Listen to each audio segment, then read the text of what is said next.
Tohorā Nui, Tohorā roa, Tohorā tino, moana.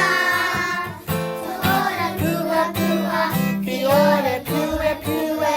Tohorā kau ana e te manu e.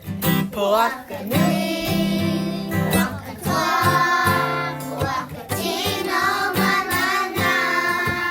Poaka Kunekune, Whiore, koropiko. Poaka hongihongi e te paru e. Tohorā Nui, Tohorā roa, Tohorā tino, moana. Tohorā puhapuha, Whiore, puepue.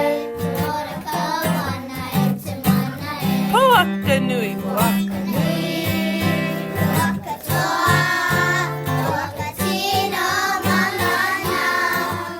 Poaka kunekune, Whiore, koropiko. Poaka hongihongi i te paru e. Poaka hongihongi e te paru e. Poaka